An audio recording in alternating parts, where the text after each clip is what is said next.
So we want to go ahead and get started. We have lots of information for you to share. So thank you for joining us. Public policy is obviously very important to the business community and as well as here at the chamber. And these events would not be possible without the support for our sponsors.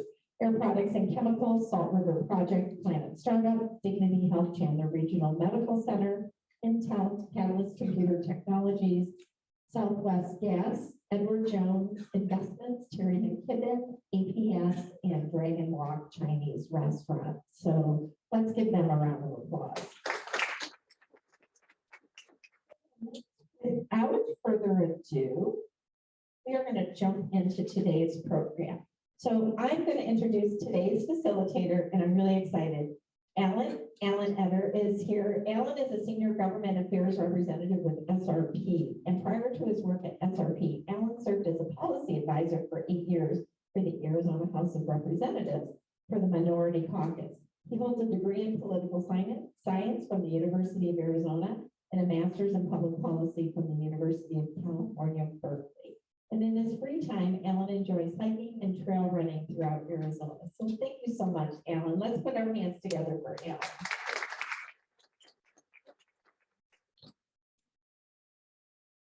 Thank you for the kind introduction, Terry, and good morning, everyone. Just a lovely morning here, and just look forward to our discussion this morning. So we'll first be hearing a message from Legislative District 17 Representative Jennifer Pawlik. Representative Pawlik is your Arizona State Representative serving Chandler, Sun Lakes, and Gilbert.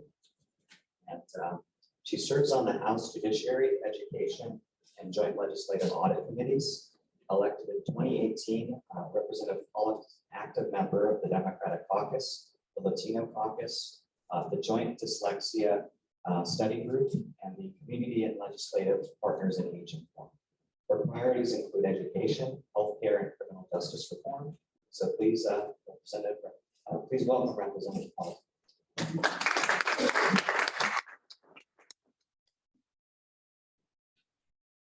Good morning, and thank you for being here today. I wanted to start by talking about the aggregate expenditure money. I understand the last public policy meeting there was quite a talk about that. So if you were not aware, that was a limit that was set by voters in 1980 on how much the schools could spend. And we exceeded that cap this past year. It wasn't because the schools had overspent, it wasn't that at all.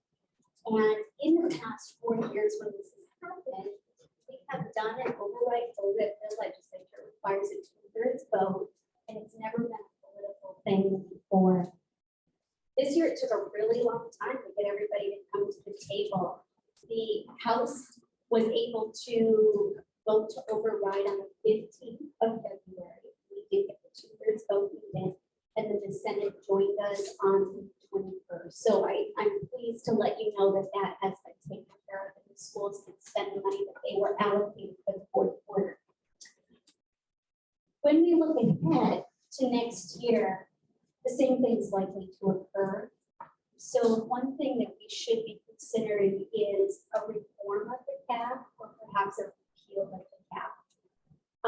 I hope that when we talk about those, that we're looking at a clean repeal or a clean reform, where we're not adding unrelated issues to that bill. Do I know if it's going to happen this year? No, I don't. Maybe my colleagues have a better idea on that, but I would like to see that happen. Now, with Education Committee, I'm serving as the ranking member on the committee, which means the lead Democrat, and that allows me to be in the agenda setting meetings with the chairwoman, and I guide those who are on my team. So I wanted to talk about 3 bills that I think are really harmful, and I think that they do have connections with the business community. The first of those is House Bill 2778. And it deals with mathematics. It would take away the requirement to have Algebra 2 for high school graduation. The sponsor of the bill talked about this as our high school students are struggling to pass the state examinations, and this would help them to take away that requirement. Now, my thought as a former teacher is that's absurd. We shouldn't be lowering the standards. And I'm very, very concerned that students won't be ready for college if that standard is reduced. It has passed the House of Representatives and it's in the Senate. So I want you just to be very aware that that bill is moving forward. We have two bills in the House of Representatives still that deal with DNF schools. The first one, on its surface, I think sounds like a great idea because when we look at our school buildings over the history, the last probably 30, 40 years, we don't have a great history of maintaining our buildings statewide. And we've had a number of lawsuits related to that. This bill would allow, and the bill is 2180, it would allow districts to have the opportunity to rebuild a school instead of continuously repairing it. So it would make sense in the long term. However, the problem is that schools that have a D or an F rating would be excluded from having their school rebuilt. It's a huge concern to us because in Arizona, many of our DNF schools are in communities that are experiencing a high amount of poverty. So then that's just one more thing that's making it harder for those students to achieve. The other thing to consider is that our test scores are old. During the pandemic, we didn't do the test in 2020. And then in 2021, we exempted the test. Now this year we have it, the state test, and the scores will count. It's a brand new state test. So consider all of that when we're talking about that bill. The last, what I would consider a bad bill in that committee that I want you to make sure you understand about is House Bill 2808. And what that bill would do, it's a massive bill, 45 pages long. So it would allow out-of-state entities to come in and take over our DNF schools. So there's a small period of time where the schools would be able to receive $150 per student to hopefully boost them. And if they're unable to do that, then out-of-state charters can come into Arizona. They'll receive $2,000 per student, and they will be in charge of that school for 15 years.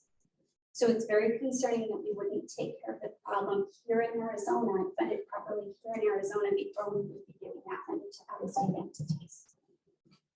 And it's not all bad in the education committee. We've had some good bills too. So I wanted to make sure you knew that the CTEDs, the career and technical districts, with EVA taking the charge, have pushed to offer a 2-year degree.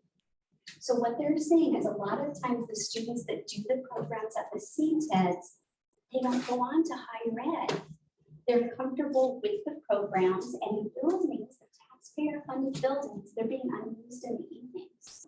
So their idea was, let's go ahead and offer a 2-year degree in the evenings with these same students that we serve during the day.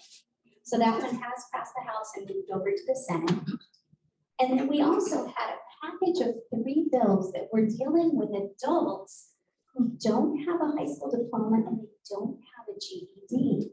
In Arizona, that group is 700,000 people. So there were 3 different bills that would either allow a high school diploma or a GED and a credential in one of our occupations, in one of our careers. And those 3 bills did pass the House.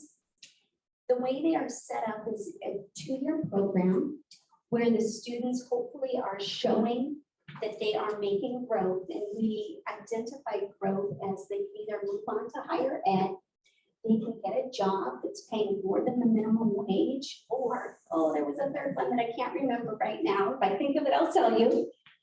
And if the programs are making success in those areas, after 2 years, then they'll be continued. And hopefully we'll get that number of adults without higher ed or high school diploma down. So as Alan mentioned, my other committee is the Judiciary Committee. And I just wanted to bring to your attention a couple of bills there. Just yesterday, we passed a bill on juvenile Miranda rights, and that was being sponsored by Jennifer germane, so that would be allowing juveniles to have the same rights as adults. We also had 2604, which, oh my goodness, lots of East Valley connections on that one. That was a bill that Councilwoman Christine Ellis worked on, and the amendment language was from Representative Epstein. And it would allow orders of protection to be given over the phone when the courts are closed. Another one that's not business related, but I thought was kind of interesting, and I do want to put it on your mind, it deals with preemptory challenges. So when someone is going to court, the attorneys are allowed to dismiss jurors. And sometimes they have to have a reason, but these preemptory challenges are when the jurors are dismissed without reason. There have been studies that show when that is used, mostly it's people of color that are being dismissed. So over the past year, the Arizona Supreme Court did a stakeholder process where they spoke with attorneys, they spoke with people who had business with the courts. There was a public process where anybody could provide feedback. And they decided that in Arizona, we were going to do away with preemptory challenges. That went into effect at the beginning of January, yet this bill was introduced to bring them back. So we voted on that last week and it failed the House, but I understand that it's going to be coming back for reconsideration. So that's just one of those strange things that's happening in our system that I wanted you to know. Then I also wanted to let you know that I know the Chandler Chamber has been doing a lot of work with non-discrimination ordinances. And there was a bill that was introduced by Speaker Bowers. It's 2802. It's a statewide non-discrimination act. But we're going to be doing an ad hoc committee 2 weeks from yesterday on the 17th. And I have been asked to join that committee. So I'm really excited to be supporting the idea and representing Chandler on that committee. And then last of all, I'm sure my colleagues will talk about this, but there is a conversation that's going to be had regarding water. And we just had our first briefing on it yesterday, but we are expecting a lot of conversation. We're expecting a special session. So there is much more that I need to learn on the issue before I can speak intelligently on it. But I did want you to know that that is coming probably sometime this spring. Thank you so much for your attention.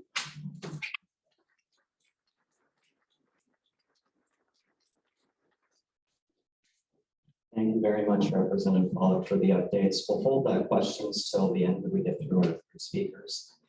Next up, we'll be hearing a message from Legislative District 17 Senator J.D. Mesnard. Apologies if I missed you. We usually provide deference to the Senate first. But, Senator Mesnard is in his second term as a state senator of District 17. He previously served in the State House of Representatives for 8 years, including as Speaker of the House for the last 2 years. He is a husband, father, small business owner, investor, and consultant, and has always sought to be an active participant at all levels of the community. He works with charities, churches, and nonprofits, and is adjunct faculty at the Arizona State University and Community College, where he's taught courses in political science for over a decade. Please join me in welcoming Senator Mesnard. I was a bit tardy. My mornings are caring for my 2-year-old, so my wife, who's caring for our 4-week-old, can get some sleep because she's not getting much. But good to be with you this morning. I'm glad that Ms. Pawlik talked about the expenditure limit. You know, going into the session, folks always ask, actually they start asking about October. So what are going to be the big issues this session? And usually my answer is, well, I can tell you what I think they're going to do right now, but come January, it'll be something totally different. Because something always pops onto the scene you didn't anticipate. But this year I was telling people, I actually think it's going to be pretty predictable. It's going to be the expenditure limit right out of the gate. We've seen this coming for some number of years, but it's become clear that every year going forward, we're going to have this issue until we solve it permanently. It's going to be COVID-related issues. It's going to be, election-related issues. All of these things are kind of the thing we hear about the most. And so unsurprisingly, that's exactly what's happened. There really has not been a major surprise, at least that I have seen. We knew water would be an issue, and that's actually coming to the top right now, going to the forefront. And so there hasn't been very many surprises, which is helpful because the more surprises you have, the more you have to adjust, the more kind of bogs things down. I will say there was one curveball in the Senate specifically, and that you may have heard, we did have a member earlier in the week that we did censure for specifically for threats that this member had made. I do want to be clear that, you know, folks in the legislature have a variety of opinions. And when asked if I was going to support the censure, this member asked me point blank, I said, if the censure is about your opinions, then no, I'm not. People are entitled to their opinions. However, I may vehemently disagree with them. But if it's about your actions, if it's about threats that are being made, then absolutely, I'm going to support it, and I did. And almost everybody in the legislature, in the Senate, that is, supported this. And I don't know what's going to happen. I don't even know how many of you heard about this. It's unfortunate. We haven't had a censure in a very long time, and the senator doesn't appear to be backing away and sort of is hanging her hat on this First Amendment idea. And I got to tell you, I am about as radical a First Amendment guy as there is. As I said before, your opinions are your opinions. But at some point, if your speech is threatening and inciting, that is not protected speech. The court has very specifically said it is not protected speech. And so that's where we part ways. So setting that curveball aside, it's been a relatively typical session. And I wanted to talk about a couple of things I'm working on. You may recall that last year we passed this historic tax package. It was the largest income tax cut in state history, was phasing in a flat tax, a single rate tax, not truly a flat tax, but a single rate tax of 2.5% over a number of years. Packaged with it also were reductions to the commercial assessment ratio for businesses. That's being phased down. And then third was we try to mitigate the impact of Prop 208.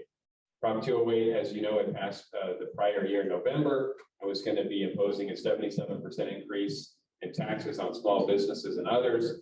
And we were already hearing about folks leaving the state. I was getting a bajillion calls saying, is this really the new world here in Arizona? If so, I'm out of here. And that was alarming. Even some of the media who may have been supportive of Prop 208, sort of after the fact, we're starting to hear these same stories, and it was becoming concerning. So we established an aggregate cap on how much somebody would pay in taxes and surcharges, and we got that passed. Now, after we passed this tax package, which we did at the very end of a very long session, last year, we went all the way into the wee hours of July 1, the new fiscal year, and it was largely because of this historic tax package that we were trying to get through.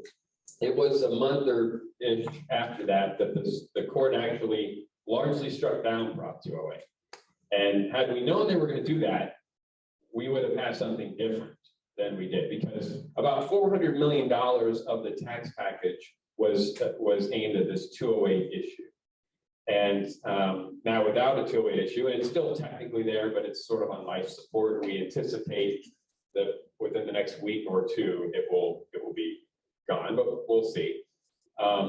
That's about $400 million that gets freed up that you can do other things with. So what I am advocating is repealing what we did last year and replacing it with a similar package, except at an even lower rate for folks, and also speeding it up. Our surplus right now is $1 billion in ongoing funding, revenue, and $2 billion in one time. Like, to give you some context, we have a $13 billion budget. So having a $3 billion surplus and a $13 billion budget is enormous. And so, and that's, by the way, accounting for all of the tax cut that we'd already passed, that folks said, oh, this is going to break the bank, et cetera. It is not. It is the opposite. We are doing extremely well in terms of our financial picture. So we are in the process of discussions on a repeal and replace of that. At this point, it's too early to say what that will be. But we got a lot of folks who came to us afterwards, after we passed it last year, expressing a lot of gratitude that we were at least trying to contain the effects of Prop 208. For what it's worth, it would not have impacted any of the revenue that Prop 208 would have been generating, the package that we put together. the general fund was going to backfill the plan. Now, again, the court has largely struck down 208, so that goes away. It's a moot point, and we'll find out here in the near future. So that's been my top priority, setting aside the expansion of my family, which happened a month ago. Thank you very much. Yeah, she's really cute. As I often say, she looks cute, but she sounds like a screeching pterodactyl. So so the night's been rough. But the other thing I'll mention, because it's going to be on the ballot, was I had introduced a bill last year that then sort of manifested in a referral to the ballot this year. It didn't get out of the House last year. And that has to do with voter ID for mail-in ballots. This was just passed by the House earlier this week on Monday. We had passed it in the Senate last week. And just to be clear, because you're going to hear a lot of things about this is not reinventing the wheel. This is actually an approach that more and more states are doing with mail-in ballots. And right now, the process is you sign an affidavit that says, I filled this out. That's all you do when you mail in your ballot. 80% of people mail in their ballots. There is no form of ID for mail-in ballots. Your signature is not a form of ID in any other context. It's just a promise that you filled it out. A lot of folks think that's not enough, especially when 80% of the election is done this way. So what some states are doing, what this would propose to the voters, is when you mail that in, you include things that we all often have to give to, say, a bank over the phone or in any other context to verify that you are you. Your date of birth and the last four of your social or your driver's license number. You just write it down. You don't mail anything in, no copy. It's just write it down, send it in. It has to be done privately, so no one can see your information. All of that information the election officials have on file, and so it's very easy to confirm. So this will be going before the voters. I think this makes a lot of sense from a public policy standpoint. I know some folks out there would say, hey, nothing was wrong with the 2020 election. And from my perspective, you don't have to debate whether something was or wasn't wrong to look at whether this is the right policy for mail-in ballots, given where we are today. We have one of the most liberal policies in the country, meaning flexible, anyone can do it. You're pretty much on a list if you want to be. Many states, in fact, the vast majority of states don't do it the way we do it. You have to request every year if you want your ballot from you. So we're very generous with what we do. It's just that we want to make sure that, hey, there's no fraud happening, whether it's a lot or a little, and there's always a little. Okay, whether there's a lot, I'll just leave it to other people to discuss. So this will be before the voters in November. Preliminary polling indicates it's extremely popular. I think it will pass, and that will be the way the process works moving forward. So anyway, those are kind of two of my major priorities. There are a number of other bills, but I want to turn it over to my colleague, Mr. Weninger, and then I'm specifically looking forward to your questions as well. Thank you very much.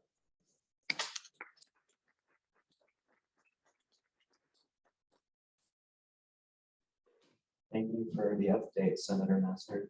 Our next speaker is Representative Jeff Weninger. Representative Weninger is serving his fourth term for LD 17. Before serving as a state representative, Representative Weninger served on the Chandler City Council for 8 years and held that position of vice mayor. He became known as the common sense councilman, created a culture that ultimately changed the way Chandler employees approach spending tax dollars. Chandler's budget remained one of the strongest in the state during the economic downturn and without cutting needed services. Please join me in welcoming Representative Weninger.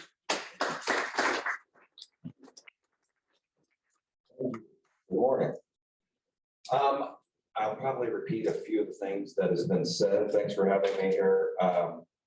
Some of the priorities and some of the things that you're seeing a lot of right now, election bills for sure. The one JD just said, there's another one I think we passed yesterday that dealt with voting drop boxes and whether or not, somebody should be monitoring them.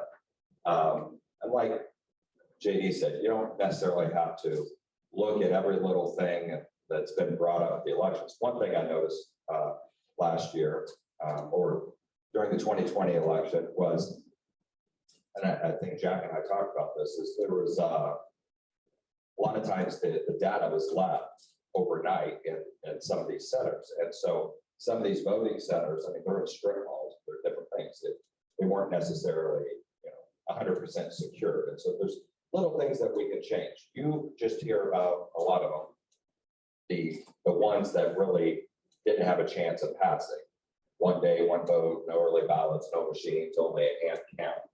Well, as we saw, and I tell people with the Senate audit, I mean, they were counting 2 questions on a ballot, and it took 4 months.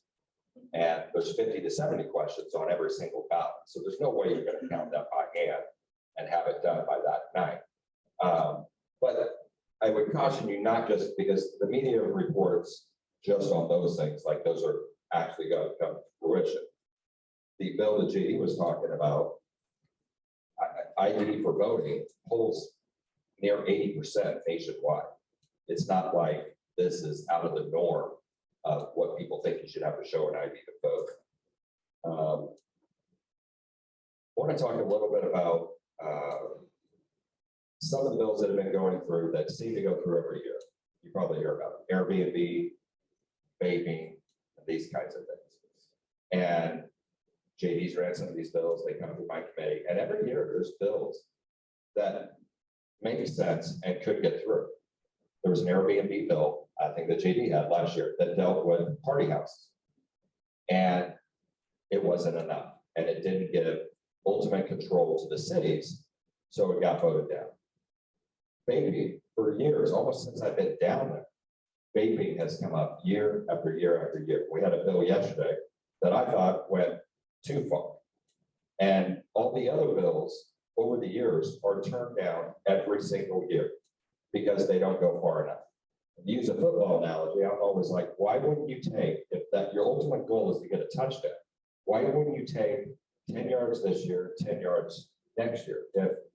If vaping is truly an epidemic and harming our kids, like a lot of people say, yes, there's studies that show a lot of kids vape. Why wouldn't you take some steps that put it under the Department of Liquor? It has penalties, but didn't have city control. If you remember a few years ago, and people who are in the restaurant business remember, when they started off with a hodgepodge of regulations dealing with smoke. Remember that? Mesa, I think, was first. Couldn't smoke in Mesa in a restaurant, public place. But people went right over the border. And then they smoked somewhere else. And all of a sudden, the city's like, we need a statewide solution. But for some reason, when it comes to Airbnb, it comes to vaping, every city wants to have their own set of rules. Well, if you own multiple businesses and multiple municipalities, it's going to be very tough for you to train. It's going to be very tough for you to try to have your employees know what's going on in every single city. So I just get frustrated when people say most important thing is not having our kids smoke, but really a lot of times the most important thing is city having ultimate individual control. I'm working on a lot of things this year, and a lot of things come to my committee dealing with transparency, whether that be different investments, whether it be the treasurer's office or different pension funds that have to show what they're invested in, that kind of transparency. There's bills this year, and cities are great at it. They're very transparent as far as showing their meetings online, and so are school districts. But there's a lot of entities that are governmental bodies that spend your taxpayer money that don't do that. And we want to make sure that's transparent. Everybody's kind of following the same set of rules. There was a bill this year, which I guess got controversial, that anybody would at least have an audio recording that they could upload and people could listen to what transpired in that meeting. Some of the specific bills that I'm running, one is a kind of a passion project of mine. I'm not running it for anybody, just running it because I think it's the right thing to do, and that deals with condo conversions. Has anybody ever heard about this law about, it's just crazy to me this ever even got into play, is that if everybody in this room, say there's 100 people in this room, if we all own a condo, if you got up to 80%, the developer, that's where they always come from out of state, they come from Chicago mainly, and buys up 80% of those condos, they can force the other 20% to sell their condo to them. They have no choice. It's literally like a business has a private eminent domain action. And so I'm just trying to completely wipe this off the books. It's just wrong. This is a tool that was created in like Florida for condos that are right on the beach. There's a hurricane, wipes them all out, to be able to reassemble that property and put it together. These jokers from Chicago, this is where they're mainly from, are flying in here with our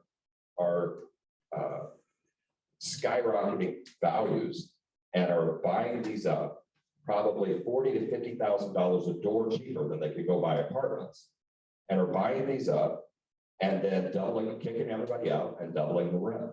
It's insane to me that it's allowed to happen.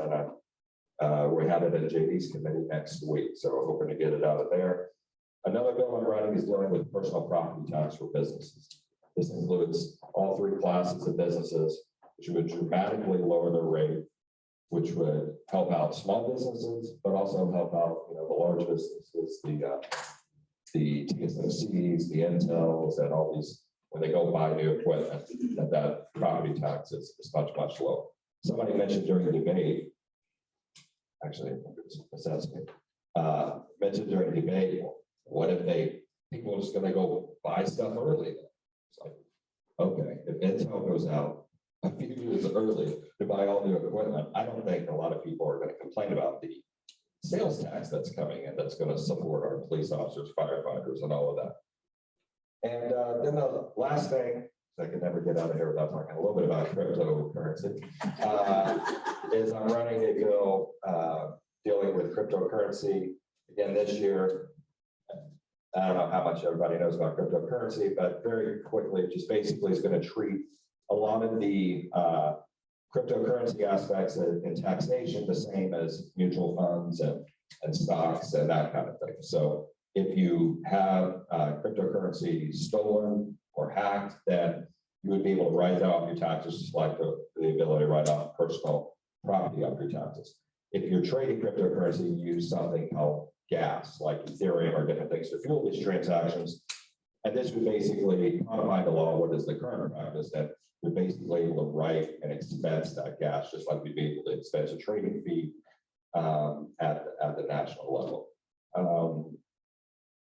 Most people there either don't understand it and they vote for it because they don't want to say that they don't understand it, or they don't understand it, they say, I'm not voting for something I don't understand. And I'm okay with the first one, not necessarily the second one. And then we do have the budget coming up, hopefully sooner rather than later, since we can't cram all of our policy in the budget. I think we better get it done a little quicker. And I'm listening to everybody out there. The main things I focus on with the budget, and besides the normal budget, is infrastructure. The more roads we can build, different things with one-time money, I think is a good thing, saves us money down the road. And when I was a council member here, with he's here now too, is one thing I focused on with that we did during the recession was using a lot of that one-time money we had from Intel and the construction project going on back then to expand roads with cash and everything at that point. Because to me, if it takes me a lot longer to get somewhere than it should, you're taxing my productivity. You're taxing my time. And I just think you should be able to get it from point A to point B as quick as possible so we can be more and more productive. And so, and I think we'll have some human capital in that, whether it be, our DPS again and prison guards and that kind of thing. Keep investing in that. We're in a massive competition, just like we are teachers, and always willing to give more to teachers as well. But we're in a massive competition with all those things across the board nationwide. And the more and more of us police officers, firefighters, and teachers we can attract at Arizona, the better. And I look forward to questions as well. And thank you for having me.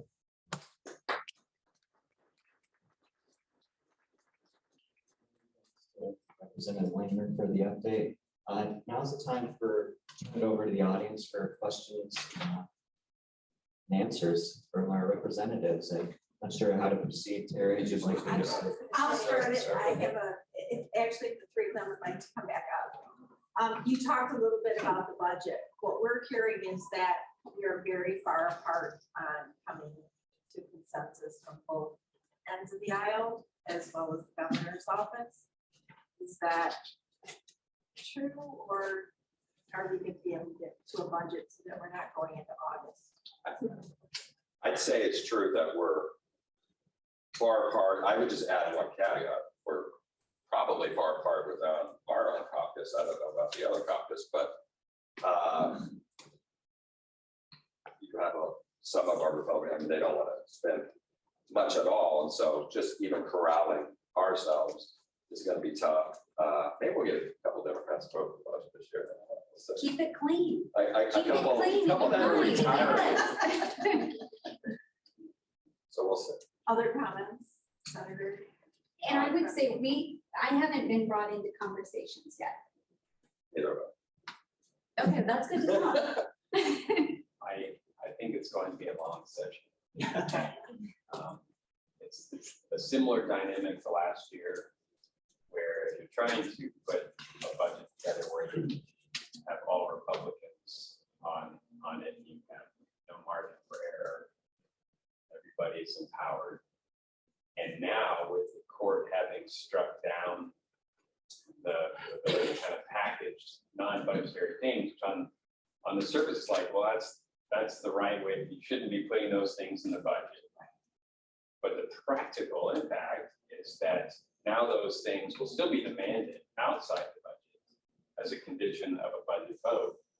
And when folks that are supporting these things they don't like, when they're supporting a bill that's like 80% what they like and 20% they don't like, well, they can go and explain that.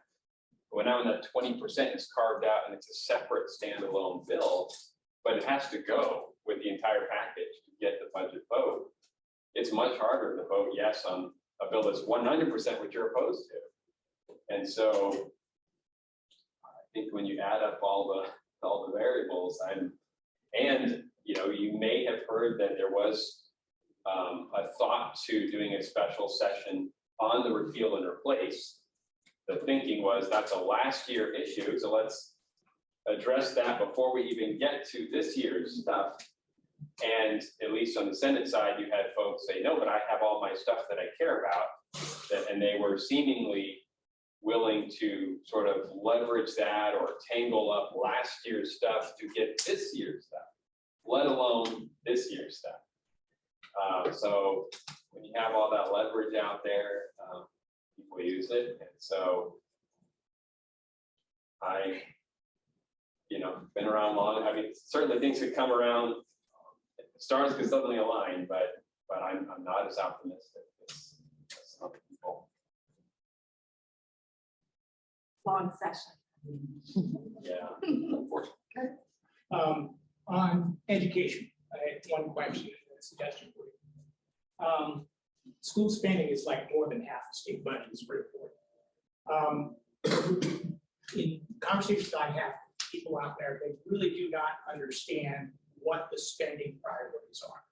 And I think the legislature, but also the school district in particular, could do a much better job of defining their priorities of what they're going to spend money on. Because some things in the budget are very essential, like keeping the lights on. And some may be, not so essential. And, if we're short of money, may not make the cut. So can you help find what the top priorities are for school spending in the state as a direction of the district so that voters understand what they're spending on? And the next suggestion is for the community colleges. I think we just passed the legislation to allow 4-year degrees out of community colleges. I think nursing was probably the best example of that. But we're short of teachers. Why don't we expand that to teaching? So people can get 4-year teaching degrees out of community colleges. And it makes a lot cheaper for people to get that degree, and also expands the availability of it. I mean, not everything has to go through the issues, no real reason for that. But that might be another step forward here. So please. Okay, so much wrapped up in that question. I would say part of our priority is teacher pay, because when we look across the nation, despite the money we've put in over the last decade, our teachers still are one of the lowest paid across the country. We certainly need to boost the students because they've had interrupted learning over the past almost 3 years now. So we need to do what we can to support the students so that they can be successful. in that bill that I talked about, the 2808, where it's the DNF schools and allowing the out-of-state people to come in, I think we need to support those struggling schools with in-state programs. That bill cost $57 million, and it's going to out-of-state groups. So that's something to consider also. And I believe, Kurt, that the 2-year degree expanding to 4 years at the community college for teachers, I think that is happening. I want to say Gateway and one of our West Valley community colleges is doing that for education. Starting next year. So that is great news, yes. Yeah, sure. All right. Two very clear. They're not gonna be easy ones, but to be honest, I'm concerned about the voting situation and what I'm hearing. And I want you guys, I would like each one of you guys to weigh in on that because that's important because I represent a population of seniors that can't always get out there and vote. They can't always, they depend on the mail-in ballot. They depend on that to come to them in a timely manner so that way they can vote. I feel that some of the things that's being argued impacts my seniors in my community. And I've been having a lot of these type of conversations. And I know that there's been a lot of energy around that, but I'm more concerned about my constituents in the city of Chandler than I am everywhere else, because that's the only thing I can control. And I'm continually hearing these conversations about, them not getting their mail-in ballots, it's a suppression of what that looks like in terms of if they're going to need identification, how that's going to work. Some of these seniors don't have printers. And every time I'm down at Sun Lakes and down in our real strong community that's senior, they complain to me and they're concerned about that. So I want to get your weigh in on that. Then my second question is I want you to weigh in on the statewide non-discriminatory ordinance. They're looking to push forward, that Rusty Bowers has pushed forward. So if each one of you guys can just talk to about those particular issues, because those are the things that impact Chandler, and those are the things I care about. So I'll start. On voting, I mean, I would say that's that it comes from the rhetoric that's out there saying that it's everything's voter suppression. Everything's suppressing vote. We have one of the most open places to vote in the nation. You still get a mail-in ballot. You get it in a mailbox. So you put it back in a mailbox. Or you take it to the voting center. I mean, now that's going to change. You're going to write on if this passes, and the voters, the people we're talking about, are the ones who are going to decide this. The voters are going to vote whether or not. And then everything else we do, whether it's minimum wage and all these different things, I'm asked to respect the will of the voters, which I have. So we trust the voters, they're going to vote on it. And they're going to vote on whether or not you write the last 4 of your social security number on, or you write the last 4 of your driver's license number on, or you write your birth date on. I don't see how that suppresses votes. In fact, Walt Blackman made a very good speech last year that's never covered by the media when he talks about things like this, that he found it insulting.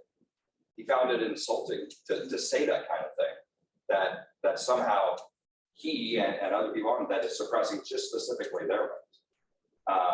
So I don't buy that at all. I mean, if you really look at the bills that have passed, not the ones that maybe one person proposed or this or that, which is what the media picks up on, because that creates controversy and it's clickbait, But if you really boil it down to what has passed going forward, to me, they're just common sense things. And like JD said, the things that go on everywhere else in the nation.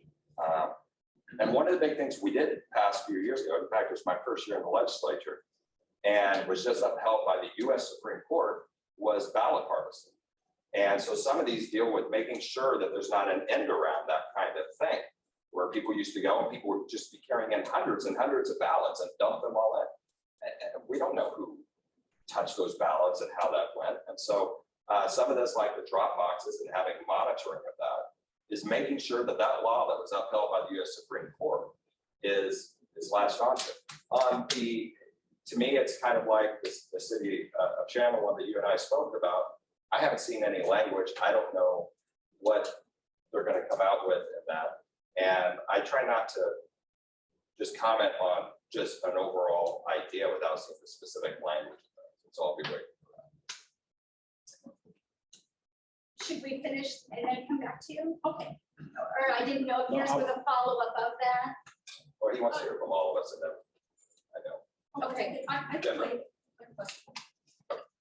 So I share the same concerns as you do, and we're probably talking to a lot of the same people.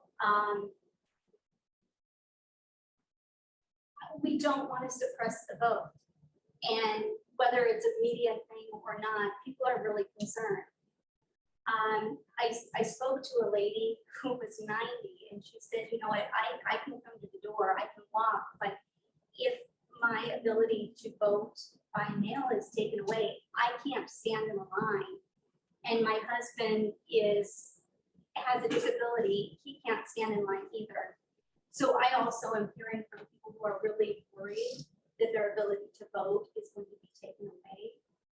So I really consider that when I'm making my votes on those issues.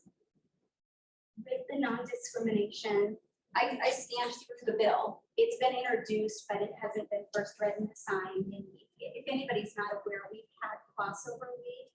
That's where we try to finish all of the business of the House before it goes to the Senate and vice versa. We've already had that week.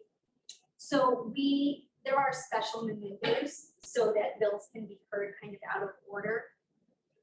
With the ad hoc committee that's happening in 2 weeks, from my understanding, we're going to be discussing it, but we won't be voting on something. So I don't know if it comes through in a different form.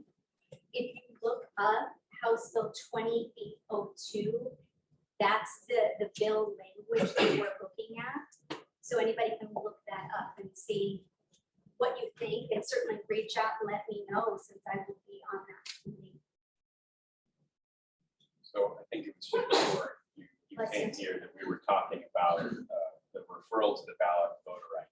It will not require a printer. All it requires, and you know, the frustrating thing is, I think some who are opposed to it sort of reinvent what it does, create what we call a straw man. Look at this terrible, it's actually not what it does. All it requires is that when you're signing the affidavit, you include your date of birth and the last 4 of your social. You don't print anything, photocopy, just same type of information you give, if you called your bank or anyone else trying to verify that you are you. It has to be privately concealed. That's all that it would do as far as mail-in ballots. There is no bill in the legislature that is proposing eliminating mail-in ballots that has gotten anywhere. It won't, I mean, again, as Mr. Weninger rightly said, any one person can introduce a bill. There are some bills on both sides of the aisle that you would all hate. Now, only the ones, in my observation, only the ones introduced by a majority member get attention, because, you know, the majority can make things happen. But just because one majority member introduces a bill doesn't mean the majority is behind the bill. So the idea that we would eliminate early ballots, never going to happen. Not going to happen. And then the other, idea out there, we're going to eliminate machine counting. That is even less support than the idea of doing away with mail-in ballots. So yes, there have been folks that have introduced a few of these bills. We're at a point now where I can definitively say they will not pass. They have not gotten out of the chamber. They haven't even gotten a committee hearing. So it's not going to happen. What the most meaningful piece of legislation will be the one before the voters this November, and that is exactly what I said. The other piece, I don't know that I mentioned earlier, is that if you are going to the polls, there are, the statute outlines what forms of ID work. This would make it clear that whatever combination of ID that you bring, one must be a photo ID. And if you don't have a photo ID, like you don't have a driver's license or, passport, we will give you one for free, like a non-operating ID, which normally costs like $10. But nevertheless, we don't want anything to stand in the way of people's rights to vote. We want to make it easy to vote. We want to make it hard market sheet. You hear that a lot. I think this is consistent with that. So I don't think any of the more controversial election bills that you're hearing about, as far as like mail-in, that they're not going in. And for what it's worth, I don't support them, which upsets some people maybe in my party. But I also, when I go to a group and maybe it's some pretty hardcore, more conservative folks that are really worked up about mail-in ballots, without fail, even if there's a big discussion, we can get rid of it. At the end, I will have people come up and like, I like my mail-in ballot. They're a little afraid to say something because they got a lot of energy on the other side. Okay, I get it. That's fine. I'll stand up and say, I will say, I oppose the idea of eliminating mail-in ballots. And if we actually, for what it's worth, never got that through the legislature, the way the legislature works, just because we pass something doesn't make it law.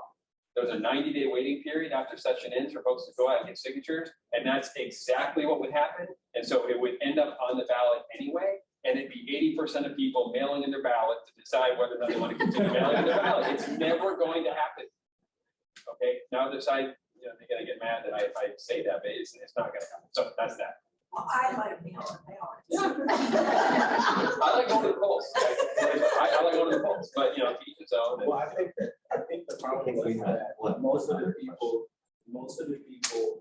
that when we talk about voters, and this is just something that everyone just needs to hear and know, most of the time you only hear it as it relates to African Americans. That's the thing that I wanted to really just draw the point to, that the bills that relates to a lot of this voting stuff, often, like my district is 70% white, 20% Hispanic, that type of thing. So I don't have a strong African American vote in the city of Chandler, but a lot of times you hear African Americans talking about it because some of the districts in the state are predominantly African Americans. But when I speak to this, I'm speaking to my seniors who are predominantly white voters in my district that comes to me and have these conversations with me. So I just kind of wanted to make sure that you guys continue to remember that it don't affect one culture, it affects age groups as well. We have one other question that I want to ask everybody about Prop 400, so let's make sure before we leave. Well, there's something that way, I want to go back to the schools. And Jerry did say about the teacher salary. With the state budget being 50% of schools, how can we, I'm a citizen, don't mind paying my taxes, and I love the teachers. How do we get the money to the teachers? It seems like it stops at your school districts. And I don't think, as a parent, do I really think that needs to be staffed with all these people? So is there anything you guys can do about that? Or what do we do in reference to try to get that money to our teachers and bypassing them raising their salaries? One thing I would suggest is, I hear that comment from people, I would suggest looking at the Arizona Auditor General site. She does a fantastic job every year. She publishes every district in the state, and she shows how much is going to administration and how much is going to the classroom. So what we find here in the East Valley, we are the leaders across the state. Most of our money that comes into the school districts actually is going into the classroom. Gilbert is the strongest in the state and Chandler is second. So I would invite you to look at those reports, and I think you'll be pleasantly surprised. In the other areas, I would say that constituents should be talking to school board members. And if there are bargaining organizations within the districts, we do have that in Chandler, they could talk to people who are on that bargaining team who are working for salaries. I would add to that and kind of bounce off what you said. And what you said is that you're right when you look at the East Valley, but we fund the whole state. Yes. And it kind of goes back to my point of local control at the end all be all. I found school districts, I mean, they don't even want to look like we do in the business school, the best practices. It's just, don't tell me what to do. Because they could look at Chandler and they could look at Gilbert for best practices, how to save money and be more efficient and just go to the core. Because if you look at Phoenix, who gets desegregation money as well, that their teachers are sky high at the money that they make, but at the same time, they have some of the worst outcomes that I've seen recently. And so the money's important, but it's also important to make sure that we're following best practices. And there's hundreds of school districts, and once somebody has power, they don't want to give it up. That's why you see somebody has a high school district, Tempe, and then they also have this other district, rather than being efficient and having one district that serves everyone. So there's a lot we could do with the efficiency and accountability, and I'm for giving more money, but we keep hearing clean bill and this, but there's never any accountability built in to districts, which is what is being done a little bit on the, if you have this failing school year after year after year, and you get more enhanced money, is it fair to those kids, and we were saying more of the poor districts, to be stuck in a system that just doesn't have good outcomes? Is that fair to them? Because of the poor they're living in the district. And so those are some of the things we're looking at. Okay, we're going to hear more on education with Erin too, when she comes up. But last question, Prop 400 is very important to the business community. I want to make sure everybody knows that. So projections, outcome, where are we going with this? Prop 400 will pass. The only reason that's in question is because of light rail. So, 20-ish years ago, when this was first being put forward, there was a massive fight in the legislature over whether or not to bifurcate the question of light rail into a separate question. Everyone acknowledged that in a standalone vote in Maricopa County, the transportation tax will pass. But light rail made it a little more questionable, but they said, well, I should say, light rail itself would fail. And they said they want to stand alone. They wanted to match it all together. So for what it's worth, the issue that is holding things up is the issue of light rail. And I don't support light rail. I hate it. I think when you look at where the state is going in the country in terms of technology and self-driving vehicles, the idea that we spend the next 25 years putting billions of dollars into an infrastructure that's going to be obsolete is a bad use of money. But I don't have that option. My option is sort of the 80-20 thing, right? I support 80% of it. And so I got to decide whether I hate just 20% enough to vote against the whole thing. And so right now, the pieces of it are still in flux. I will say that when the issue first came to me, I was in the House at the time, back in 2018-ish. There wasn't really a plan for how we're going to use the money. We're still several years out. There was sort of a lot of missing. They've come a long way. I think, if you look at all the work that's gone into it, I know Jack and others have been involved in it. There's a lot to like. It's just, from my perspective, really unfortunate that there's an insistence to include this piece in there. And so right now I'm waiting to see where it lands. But regardless of my vote, I am certain it will pass. I just don't know what version. And I could not tell you right now, because I don't know what version, whether I will vote yes or not.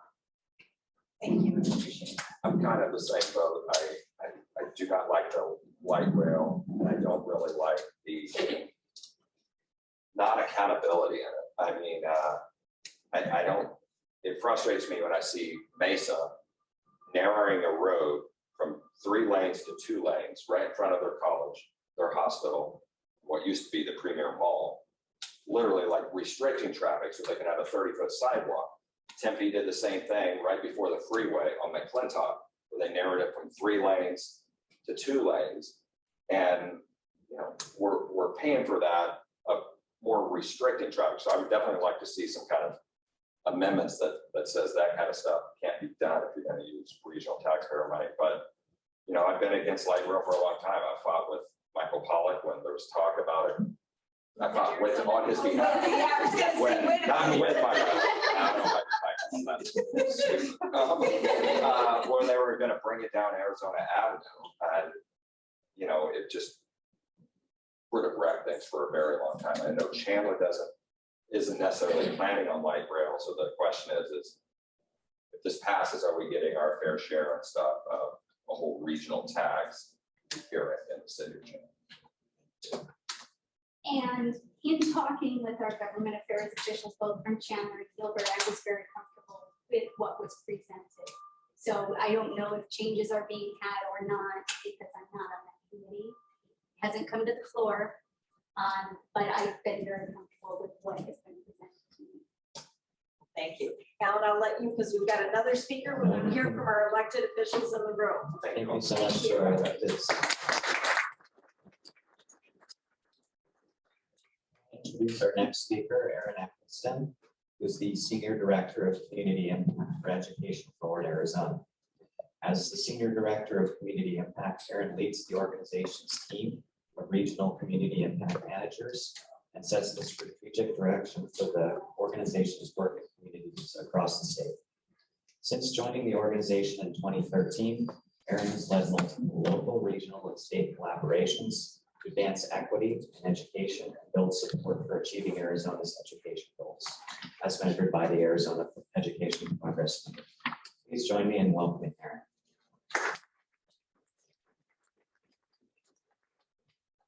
Ellen. Thank you to Terri and Molly and the rest of the Chandler Chamber team for having me here today. And thanks to all of you. I see a lot of energy about education, which is always very exciting. And I prepared a presentation, but I am probably going to wind up overlapping with some of the conversation that's already happened here today. So I can ad-lib a little and maybe expand so that we can cover some of the questions that were raised. One of the things that Alan did not mention is I'm also a proud Chandler resident. So I'm a mom of a Chandler student. Okay, so I wanted to start by introducing Education Forward Arizona. We launched in August of 2021, so we're pretty new. We're hold it down here. Or maybe I don't need it at all. I don't know. We recently launched in August of 2021. We're a newly formed organization, but we draw upon the history, the success, and expertise of 3 very prominent education organizations in the state. So expect more Arizona, College Success Arizona, and Achieve 60 AZ combined forces to form Education Forward Arizona. The organization was formed out of a response from what we were hearing from business, education, and community leaders all across the state, which is we need to do more and take bold action to advance education in Arizona. We have seen some progress over time, but it has really led to incremental impact. And we need something a little bit more transformational and to accelerate progress for all of our students. And in particular, we really need to focus on supporting the students who need the most support. And so that is how Education Forward Arizona was created and launched. And quite simply, our goal is to ensure that every single Arizona student, regardless of their background, their income, their zip code, gets a fair shot at success. That is simply stated what we stand for as an organization. We also believe that education is inextricably linked to our economy and overall quality of life. We want the workforce of tomorrow. We need to build the students in the classroom today. That's just simply stated. We will never build the economy of the future that we want in Arizona if we don't focus on education first and foremost. So let's talk a little bit about issues at the Capitol. I broke down a few of these issues, and of course, Representative Pawlik already did such a great job explaining the aggregate expenditure limit. Others have also spoke to this issue. This was such a critical issue that is solved for this year, but I will talk a little bit about what the impact later on could be, and that we need a little bit of we need a long-term solution for this. But one of the things I wanted to point out was that this was an issue that was identified in the fall. We knew that we were going to exceed the limit this year. There was a lot of conversation around it. The legislative session started, it was on people's mind. There were people talking about it. There were education leaders talking about it, business leaders talking about it, legislators talking about it, community, the media. So it was sort of out there, but it got down to about mid-February, and there was no action. There were bills that were introduced early on in the session. They had not had hearings. There was really no movement happening on this issue. And if it wasn't resolved by March 1st, our schools could have faced a 16% funding cut. For my daughter's school district, which is Kyrene Elementary School District, that would have been $17.6 million if they would have had to cut from their budget this year, the budget they're working in this year. So that was a huge issue, and we weren't seeing much traction on it. So what we did was we tried to really ramp up the public outcry to address the aggregate expenditure limit. We implemented a sign-on letter, which thanks to the Chandler Chamber and other organizations all across the state, over 200 plus organizations signed on to this letter, as well as some individual leaders. And then we had community leaders from Yuma, Phoenix, Northern Arizona, Southern Arizona, Mojave County, East Arizona, I mean, everywhere coming together to call on our legislators to solve this issue. And so we had a campaign on social media as well as other places to really elevate the voices of our business community in particular to address this issue. And thank you to Representative Pawlik, Senator Mesnard, Representative Weninger, and everybody from LD 17 did vote to support the school's ability to exceed this cap, which is great. So it took bipartisan action to get there.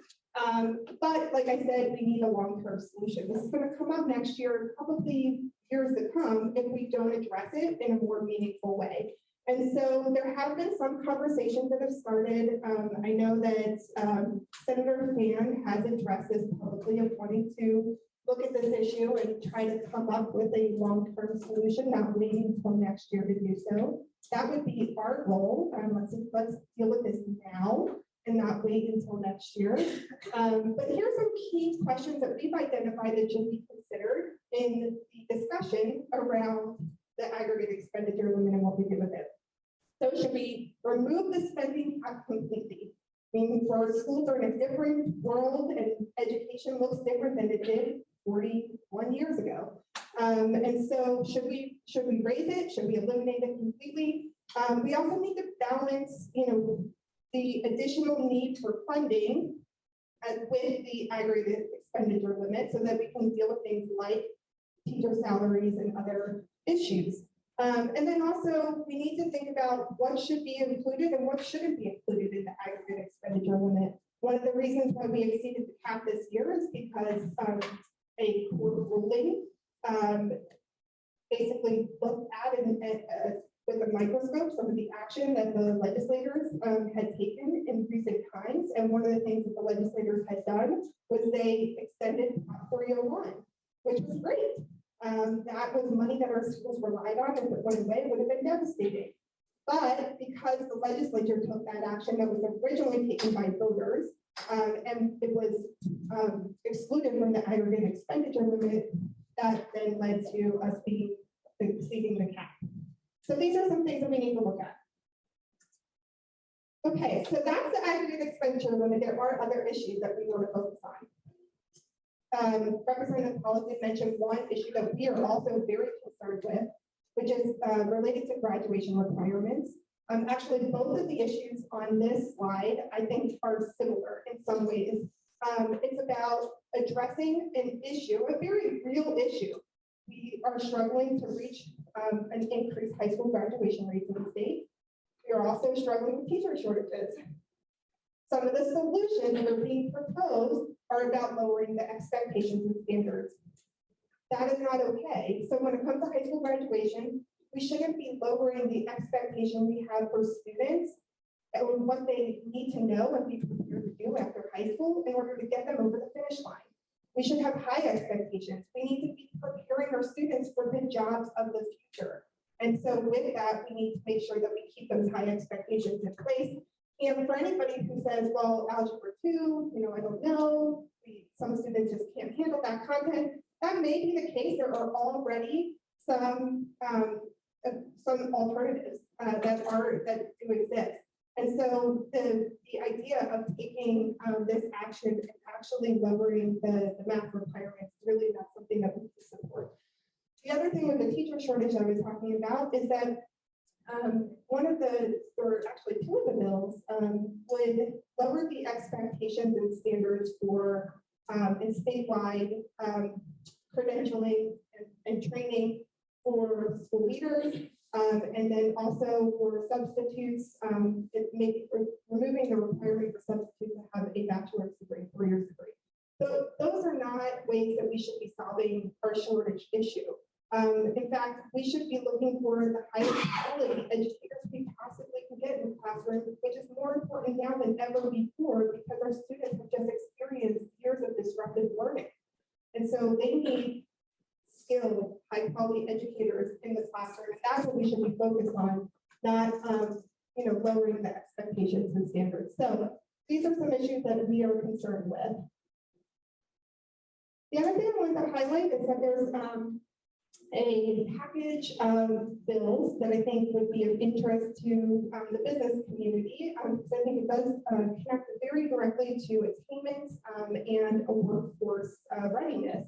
So there's a workforce package in the legislature that we are supporting, and some of them would be funding adult education programs at community colleges, and then the other one would be, they're both actually kind of adult education related, but then creating new programs to help the adults without a high school diploma earn workforce credentials. So these are two bills that I think are really critical to taking that 700,000 Arizona adults who do not have a high school diploma or a GED and getting them into the workforce skilled and ready to contribute. And so these are really important bills. We also want to see more money being invested in the CTED program as well. Okay, so then moving on to a couple of other early literacy and K-12 issues. So on the early literacy side, this is really just a process bill to make sure that we are making some technical changes to align with the State Board of Education recommendations on early literacy. So that's really a technical wonky issue. But then the school vouchers, this is the education scholarship accounts, ESAs. We historically as an organization have not supported ESAs and the expansion of ESAs beyond where it's at right now. In some instances, it might make sense for certain students, but to broadly expand it really does impact our school districts in especially rural Arizona, where students don't have the same options for education like they do in an urban setting. And it also eliminates transparency and accountability with our public tax dollars. And so the other issue that we are focused on is full enrollment. So any opportunity to get high school students to get credit while they are in high school and start their post-secondary education right then, save money for them, get them on a path to being able to graduate from high school with college credit is really, really helpful and will help us increase and meet our state attainment goals. So we're going to support these goals as well. Finally, I wanted to highlight the budget. So clearly there is some tension that we just learned about, and we have potentially a long session. So as we have some time, then we want to make sure that we're made what some of those priorities are around education. These are the things that we are really looking for. You will notice that a lot of this stuff might feel connected to the state's attainment goal of Achieve 60 AZ and increasing attainment, and it is. And the reason for that is that we actually just released a report yesterday, a brief that I'd be happy to share with anybody who's interested about the impact the pandemic has had on our pipeline and path towards reaching the state attainment goal. We have seen declines in high school graduation rates, we're seeing declines in post-high school enrollment rates, and we're seeing declines in FAFSA completion rates. All three of those things will lead to fewer students going to a post-secondary education, going to a post-secondary institution and receiving a degree or credential. That is not the path we want to be on for the future success of our state. And so as we're looking at what we invest our dollars in now, we have this big surplus money. What are we investing our dollars in now? We want to make sure that we're investing them in the things that are going to have the greatest impact to building up that workforce of the future.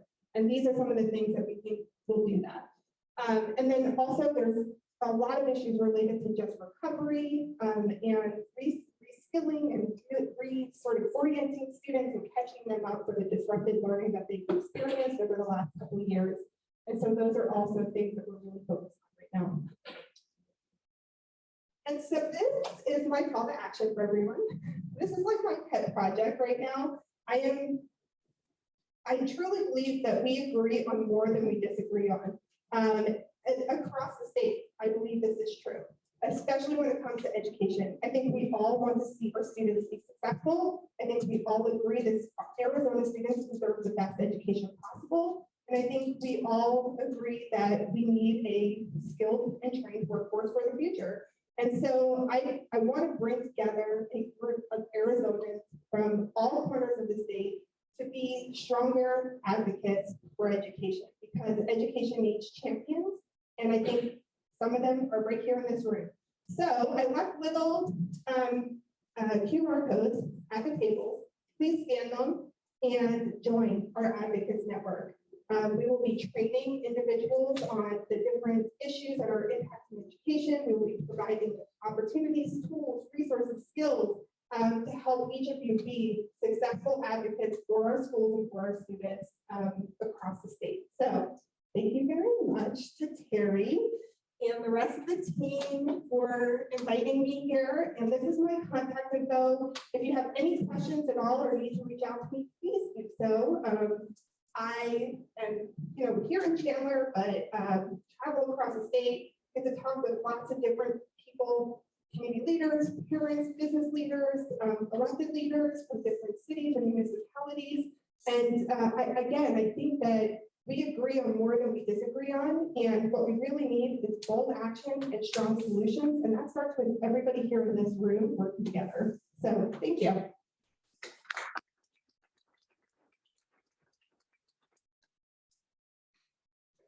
Many thanks, Erin. It's like a great organization, and thanks for walking us through it. We have time for a couple quick questions if anyone has them.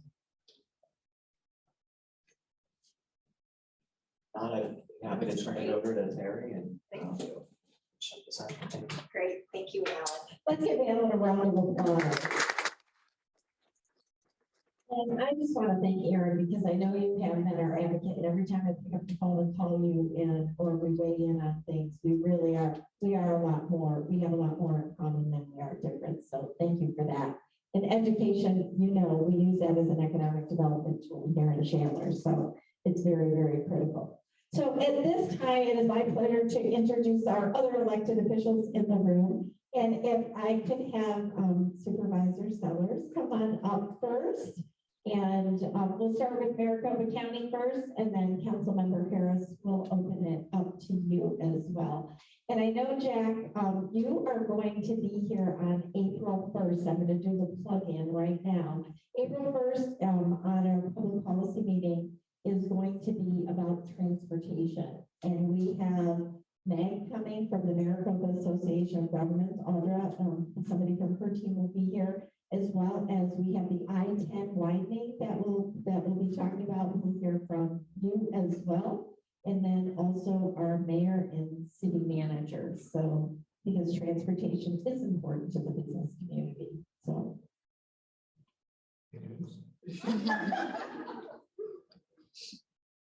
Thank you. And thank you for having me here this morning. Today is the third meeting this week I've had with the East Valley legislators. So it's been a productive week. I guess the thing I'd like to, and I'm not going to take a lot of time this morning because our meeting's already running long, but 400, the extension of 400, the important thing about getting that done, the existing proposition doesn't expire until 2025. And so some people are saying, so if we don't get it done this year, we can always do it in the next election. What's important about getting it done this year is a little thing called the infrastructure package, the bipartisan infrastructure package that was passed at the federal level. You need to have bonding money available to front load some of the things we want to do to get that infrastructure money to the state. let me talk a little bit about that bill while I'm at it, because, you know, infrastructure isn't just transportation. Infrastructure is water, it is transportation, and it's also broadband. And, you know, my focus in dealing with all of our federal representatives on this bill, whether we agree with the structure of the bill or not, my goal is to get what Arizona needs as much as possible out of that money that's going to get spent. I want to get it for us. We have, you know, we are still the fastest growing county in the United States, fourth largest county in the United States, and one of the best run counties in the United States too, if I might add that. But, you know, we're not keeping up with our growth right now. And, you know, I've told a lot of people, including people in this audience, that the reason we're growing at 200 folks a day right now is because leaders 20 years ago had a plan. And we have a really neat infrastructure system in this region today because of that plan. I'm very concerned right now about what people 20 years ago were going to say about all of us. So, you know, all that being said, and as I mentioned, I'm dealing directly with all of our federal representatives virtually on a daily basis. I have their attention. You know, we'll talk about this some more when I'm here on April 1st, but be happy to answer any questions. Actually, I have a question. It's a difficult one. I hate to bring it up this way. How it started out is our county attorney seems to be struggling in her position. I don't even know what to ask you, but can you just give us some guidance? Yeah, let me kind of explain that a little bit, because, you know, I was getting maybe 200 emails a day telling me that I needed to get rid of her. And I could tell her to resign, but, you know, the leaders in her organization asked her to resign, and she said no. She is an elected official. The board of supervisors really do not have control over that office.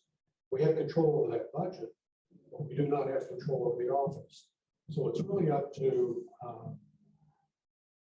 the electorate to decide how to deal with that. And, you know, I flash back to in the 3 years I've been on the board, we've dealt with some pretty interesting stuff. You know, one of the things we dealt with was an assessor who got in trouble. And, you know, people say, well, you know, you suspended him, why don't you suspend her? There are different rules for an assessor and a treasurer on what we can and can't do than there is the other electeds. So even when we suspended the assessor, he sued us. And we spent a lot of time dealing with that. And finally, when one of his employees started testifying against him, he resigned. So, you know, complicated process. And you know, since you brought that up, I will mention that, you know, one of the things I've been happiest about this year until we started dealing with the Alistair Hill thing is that I've been able to finally devote some of my time to the priorities that I've had, that I hoped I'd be able to accomplish as chairman last year. You know, and that is the infrastructure stuff that I hope to accomplish, keep up with the phenomenal growth that we have in this area. So anyway, that's kind of where I am. Thank you for that update. All right. We'll see you on the 1st. All right, Councilmember Harris. Can you give us an update on what's happening in the city? I don't know if you want to come up here. Yeah, that's fine. Perfect. I'm not for sure what you want to know, except that Chandler is thriving and doing very well. We've come from a very far ways, and currently right now we're working on the DEI study. Basically, that is I brought forth the discriminatory ordinance that I wanted to see happen. The Chandler Council decided to do put it out to the community to do a study. is currently in an assessment stage, which is we got 25 individuals from diverse backgrounds to come together to work with our consultant to put forward a which I hope to be a scientific study or scientific poll that will be able to measure these issues that we're having in terms of how do we communicate that, what does that translate into. So that's currently where we are right now. They had their first meeting. We're hoping to get a lot of this locked in this year. So your support is needed to just kind of keep an eye on it to help keep it pushing forward. I just want to weigh in on one issue because I think it's a very important issue, is that I'm concerned about the voting issue that has taken place. And I know that I'm hoping that we'll be able to come together as a council to weigh in on that issue. This is the AZGOP versus Hobbs currently right now. And that's basically that particular lawsuit has to do with basically not allowing people to do early voting. And that's a concern of mine. So I have my eye on that. You can take some time to research that, but I'm hoping that we'll be able to work together to make sure that those issues are settled. It may not have no legs, but anything that goes before a judge, you have to always ask yourself, where it could possibly go. So I got my eye on that. And that's something that I think you should have your eye on as well. Thanks. Great. No, don't go anywhere. I got We got questions for you. Okay, yeah. Questions for the council member. Well, I have a question. You're getting ready to go, Mayor and Council, you guys are all going to DC for League of Cities. Do you want to talk a little bit about that? Oh, yeah, absolutely. The mayor won't be attending, but the council will be attending. Yes, so that's to take place March 14th through the 16th, the National League of Cities. It will be happening in Washington, DC. We already have pre-meetings with Congressman Biggs. And also we're going to be meeting with Congressman Stanton as well. And what we're going to discuss is some of the issues that's happening in our region. And hopefully we'll be able to talk about a broad stroke of issues. I will make sure that I'll put something out on the social media to just talk to you about what we're going to be talking about so you can kind of know where we're trying to go. And more so, importantly, just to try to make sure that we're all staying on the issues that's impact us most, which is the infrastructure bill as well. great. And just a comment on that, we do have Congressman Biggs as well as Congressman Stanton. When they're in district, they will be here, so you don't have to travel all the way to Washington. We're gonna save you a whole lot of money, but anyway, Supervisor, did you have something else you'd like to add? Well, let me, since one issue that was brought up about Prop 400, the extension of Prop 400 was around transit and specifically about light rail. Right now, the bill as it's written, and I'll just mention something I mentioned to our legislators earlier this week is, when I read through the bill, I thought if private industry did things the way we do things in government, they'd go back. Long, tedious thing to read through. But anyway, my position on transit is that as one of the largest metropolitan areas in the United States, we won't survive long-term without a viable transit plan. However, with autonomous vehicles becoming more and more viable, we really need fixed rails to have a train. The position I've taken on light rail is that if a city, municipality decides that they're willing to front the money and live with the disruptions of doing that, then let them do it. Because they're not really taking a lot of local money. They're putting up, well, I shouldn't say not local, they're not using a lot of the MAG money. They're putting up their own money to get federal money to do that. And Phoenix, Mesa, and Tempe have all done that. We're not going to do that in Chandler. We're not going to do that in Queensland. But we nevertheless need to address how we're going to deal with viable transit system as we get more and more kids. Well, thank you both to our elected officials and thank you for serving our community. So again, these public policy meetings, let's give them a round of applause. And also, these public policy meetings would not be made possible without our sponsors. So I just want to do another shout out. Air Products and Chemicals, Salt River Project, Planet Startup, Dignity Health, Chandler Regional Medical Center, Intel, Catalyst Computer Technology, Southwest Gas, Edward Jones here in McKibbin, as well as APS and Dragon Walk. And so, Alan, thank you for joining us. I hope you enjoyed yourself, and thank you for SRP for continuing to support these programs. Be safe. We'll see everybody on April 1st. Bye-bye.